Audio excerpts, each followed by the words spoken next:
આપણી વચ્ચે આપના આમંત્રણને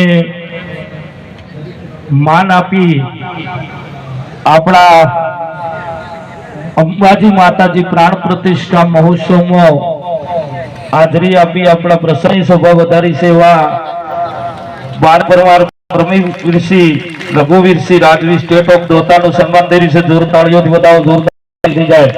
બોલો અંબે માત કી. ખૂબ સરસ, ખૂબ ખૂબ ધન્યવાદ, ખૂબ ખૂબ ધન્યવાદ. બીજા પણ આપણા વડીલ આગેવાનોને વિનંતી કે જેઓ પણ જે સન્માન કરવાનું હોય તે આપણા વડીલ યુવાન મિત્રો પણ સન્માન કરી લેશે આપણા સ્ટેટ રાજવીને.